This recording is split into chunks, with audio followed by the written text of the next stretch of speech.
question. I'm back again. I'm with Jessica this time. So the question is that our group came up with is, what is the name of the organization and what does it mean to the people and to you?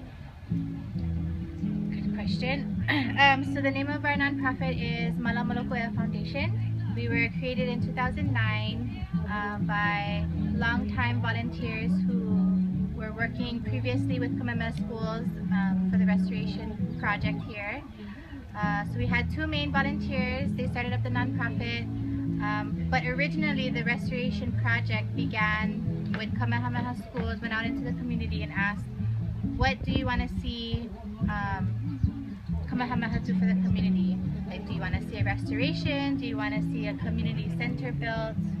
All these things. And one of the 7 catalyst projects that the community brought up was the restoration of Lokoya. So they started that in 2007. They created the nonprofit in 2009. And our name translates to be taking care of Lokoya.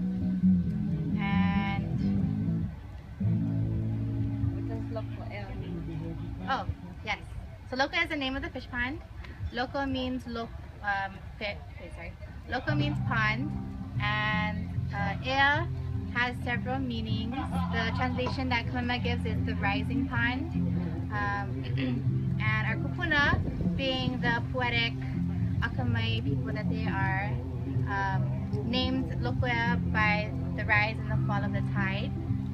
So since we're connected to the ocean, since we're connected to Punawais freshwater springs, it rises and it falls when it rains in the mountains, and it goes high when the tide in the ocean is higher, and then it goes down when everything else goes down. But Ea also means air and breathing, so it could mean the breathing pond, and it mimics the same motions when you breathe. It goes up and down. So maybe they thought, oh, the fish pond looks like it's breathing, it could be the breathing pond. The pond of life. We have lots of fish that live in here, and the last meaning that we use is sovereignty, and we hope that by restoring the fish pond and growing native fish, we can start a food sovereignty movement, at least in our community first, so that we don't have to ship in certain fish from outside areas, and then taking the pressure off of over-harvesting in the ocean. So fish ponds are hoping to create more food for the community. Yep. Oh, okay, it's okay. How much time investment is into this program? Okay, so right now there's only one full-time person. That's me for now. And then we have 2 half-time people. One person is dedicated to native plants, and one person is dedicated to our education program. And countless volunteer hours every month. We range from 50 to 100 volunteers a month, and each volunteer has 4 hours to work, so that's like hundreds of hours. Our board, they do a lot of work as volunteers also. But it's a constant thing to maintain a fish pond. The more money we get, the more staff we can get, and the better we can maintain on a regular basis. But not one full-time person is enough to take care of this 11-acre parcel. We want to expand to be at least the size of other organizations that are being successful as fish pond restoration projects. So at least 4 to 5 people specifically for restoration is what they work out of. Oh, we've not that close yet. So lots of hours is the main thing. Yeah. You hear that, class? Come volunteer. That's what y'all need to do. And not half of y'all stay at home. Jared, stay home doing workouts. All you do is lift. No, I'm just kidding, man. Do you think, based off the people that come through, that they should like have, if they had their own farm, to make like a little small fish pond, or like to work in, to build up? To make their own fish pond in their house? Or like in a pond that they work on or anything like that?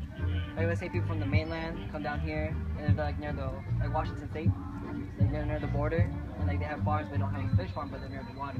Do you think they should build one to have that flow? That's kind of a different question, because so fish ponds were traditionally used as so that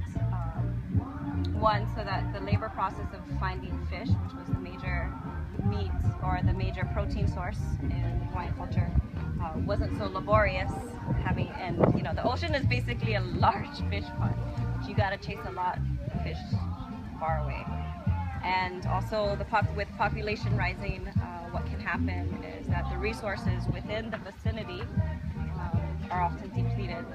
And it makes perfect sense if there's water available to raise or to farm fish. Although it is a lot of work, the labor in comparison to we're gonna have to bow out here and there. The labor that pertains to the ocean is a vaster amount of labor. And also, as the resources are depleted from population growth or through natural disaster, Hawaiians found that traditionally, fish ponds can go back up to 1,000 years in Hawaii. So naturally, and during that time, and I'm speaking of different fish ponds throughout the archipelago, and it just makes much more sense to it's like a refrigerator, basically. So when the seasons you don't have fish out in the ocean or it's rough, you come inland, and basically it's like opening your refrigerator and everything's pretty accessible to you. So the accessibility makes it a viable resource and a viable way of thinking of farming. And so it's an idea that many cultures use to farm fish within their area.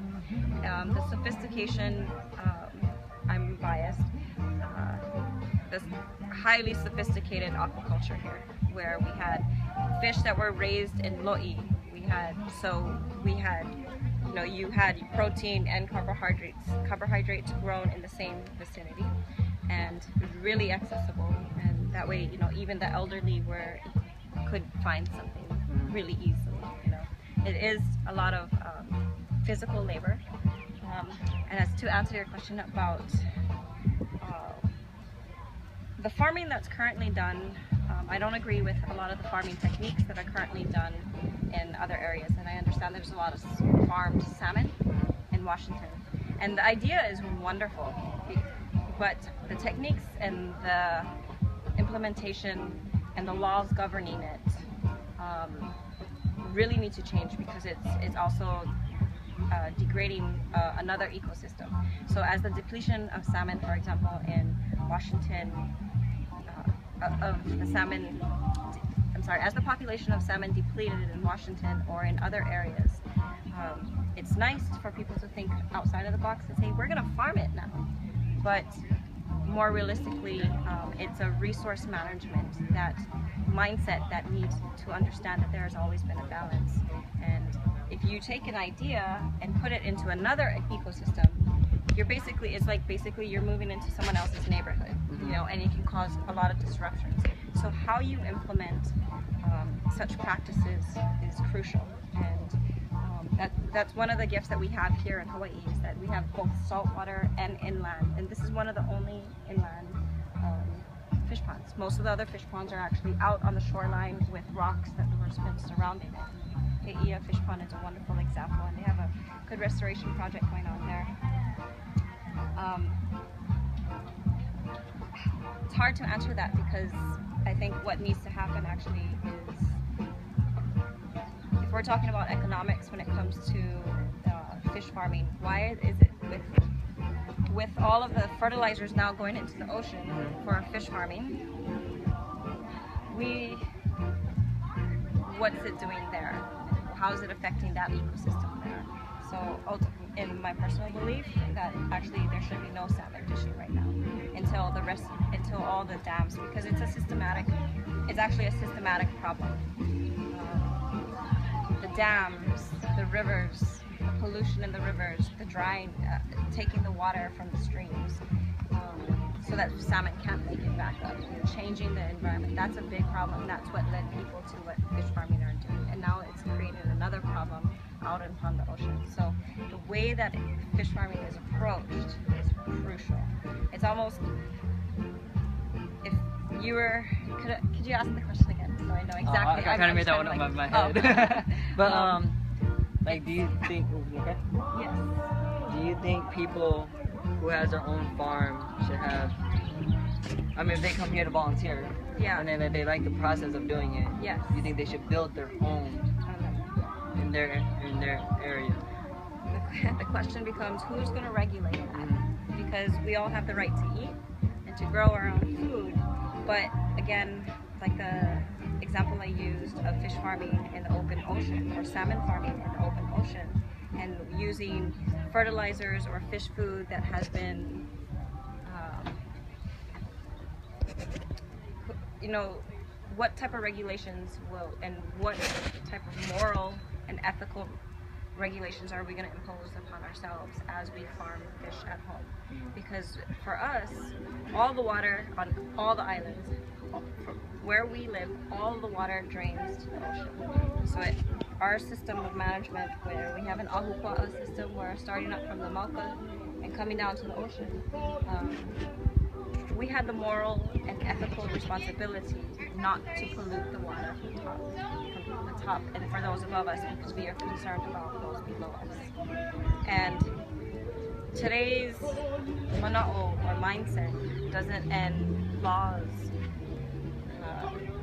don't advocate that perspective as fiercely as traditional Hawaiian culture did. Because, you know, it's like, well, we have, yeah, okay, you have a pool, but you can have the pool and it'll be running off. Run off there, it's fine. So I personally, as part of food security and our basic human rights, we have the right to grow what we want. But even in traditional culture, there were people that regulated it, and there was a consistency. Each place might have been a little different in their techniques according to the special environment that the unique environment, but the ethical or the moral obligations were still adhered to. And I think that's one of the things that people really need to consider when they want to make a fish farm, or they want to be part of it through aquaculture. Whether it's a home-based unit, you know, what are you putting in to feed your fish? What are you doing to neutralize the pH of your water? Because how will that water, if you don't know and you just kind of do this, okay, I'm done, and you just toss it down the drain, most people, out of sight, out of mind, they don't realize that their actions will have consequences on people and the environment down further. And that's something that really needs to be understood. Oh, is this my spicy ginger tea? Fantastic, thank you.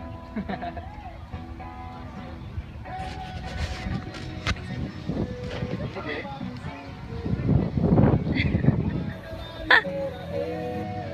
Ginger, olena, and cinnamon. Oh, that's really good. You gotta try it. Spicy. Oh, here, now your turn. It's really good. I'll put this all in my video. Yeah, a lot of editing here. No, it's fine. I'm just gonna post it, like, cause I don't like, when I'm editing, I don't like, the fun times are always like, you know, it's good times. And then that's when everything's like real. Yeah, it's real. Did I answer your question? Oh, yes. Because it's so hard for me, because I believe in food security. I believe that there needs to be another way than what's currently doing. But the current way of doing things, and for me personally, I look to my ancestors. I look to the way that 1 million people could live within these islands, and there was really no damage that they've done to the environment. You know, that it was always whatever they took, they gave back. You know, and the food, we've got techniques of feeding fish without having to ever use any fertilizers. Unfortunately, what happens in our pond here is that up Mauka, the moral obligations and the commercial ethics do not adhere to the same traditions that we come from. So that makes it hard. And 150 years of that, and people with the same mindset, well, it was already so polluted, so we're just going to continue to do it. It's like, it doesn't matter because it's already happened. So like that, accepting the status quo, when if you go further back than that, the status quo was the obligation to clean the water, systems that they use to clean the water through lo'i and through fish pond. And what they farm is crucial too. I mean, you saw the barracuda today, right? Yeah. They wouldn't farm barracuda. There's no way they would farm barracuda because the fish, they're predator fish, and ultimately in the food chain we're the predators. We don't want to have competing for the same food supply. So there's no way they had that. But there are ulua in here. There are other predator fish in here. And You saw a barracuda? What? we saw a couple big ones. Oh my gosh. I was like, because the bucket was like, it was that bucket. I'm sorry. Yeah, and then like it was like so, the angle of it was hard for me, and then the kids kept picking them up. Oh, yeah. It's mean. Yeah, it's an interesting concept, and that definitely is something that people, there could be techniques involved that you come up with during your project to really, the guiding principles. What's the guiding principle here? Is it just solely to make money? Is it to feed my family? Is it so that will I be leaving clean water? Where will I be getting my supplies? You know, where can I do it in a permaculture way where everything remains in balance, in a homeostatic balance? And that's really the key to asking anyone, any project they're going to partake on. Is what's your intended purpose? And if you can incorporate every aspect that comes up has a positive consequence or a beneficial result, then that's more likely to be the right way. And we always, for us, we look to our ancestors because they had it down. They had it dialed in, you know. On point. Dialed in. Okay, sorry. No, it's okay. I mean, it's good. Let me check if there's any more questions. I did give a lot of information. It's good. I think you answered like all of them. Well, nope, that's it. That's all the questions. Well, let us Thank you. know how your projects work on, and come and volunteer. Sell it. Bring them. No, you volunteer because you'll see it's a different environment, and the wealth of any nation is its people. E.F. Schumacher said that in the 1920s, Nobel winning prize for an economist, the wealth of a nation is its people. That's a good quote to end on. I can't end like that. There it is. Okay. I'm getting tired of it now. Thank you. Thank you.